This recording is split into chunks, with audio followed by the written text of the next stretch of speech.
சுயமரியாதை கொள்கையின் சுடரொளி, பகுத்தறிவு கருத்துக்களின் பட்டொளி, திராவிட கொள்கைகளின் அதிகார நாயகன், அரசியல் பண்பாட்டிற்கு ஒரு பல்கலைக்கழகம், எழுத்தாளர்கள் எல்லாம் வியந்து பார்த்த எழுத்தாளர், பேச்சாளர்கள் எல்லாம் பணிந்து நின்ற பேச்சாளர், தமிழக அரசியலின் ஈடு இணையற்ற ஒப்பாரும் மிக்காரும் இல்லாத ஒரே தலைவர் முத்தமிழ் வித்தகர் கலைஞர் அவர்கள். கலைஞர் அவர்களின் நினைவிடத்தில் இப்போது மாண்புமிகு தமிழ்நாடு முதலமைச்சர் அவர்கள் மலர் வளையம் வைத்து அஞ்சலி செலுத்த இருக்கிறார்கள். தமிழ்நாட்டு வரலாற்றில் 19 ஆண்டு கால முதலமைச்சராக இருந்து தமிழ்நாட்டை வளப்படுத்தி தமிழ் மக்களின் வாழ்க்கை தரத்தை உயர்த்தி இந்திய அரசியலில் எழுச்சியை ஏற்படுத்தி உலக வரலாற்றில் உன்னத புகழ் சின்னமாக திகழ்ந்தவர் முத்தமிழ் அறிஞர் கலைஞர் அவர்கள். இப்போது கலைஞர் அவர்களின் நினைவிடத்தில் மாண்புமிகு தமிழ்நாடு முதலமைச்சர் அவர்கள் மலர் வளையம் வைத்து அஞ்சலி செலுத்துகிறார்கள்.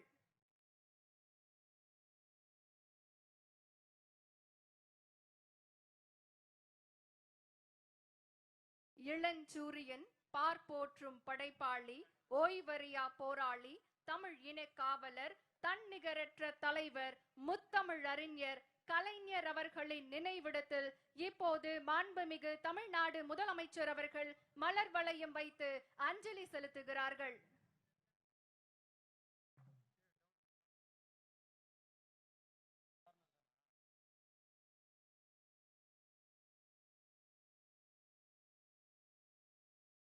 கலைஞர் அரை நூற்றாண்டு கால தமிழக அரசியலின் தலைப்புச் செய்தி. 5 முறை முதல்வர், 13 முறை சட்டமன்ற உறுப்பினர், தான் சந்தித்த தேர்தல்களில் தோல்வியே கண்டிராத வைர விழா நாயகர், 50 ஆண்டுகள் திராவிட முன்னேற்ற கழகத்தை வழி நடத்திய அண்ணாவின் அன்பு தம்பி, இடஒதுக்கீடு மூலம் சமூக நீதி காத்த சமத்துவ செம்மல் கலைஞர் அவர்களின் நினைவிடத்தில் இப்போது மாண்புமிகு தமிழ்நாடு முதலமைச்சர் அவர்கள் மலர் வளையம் வைத்து அஞ்சலி செலுத்துகிறார்கள்.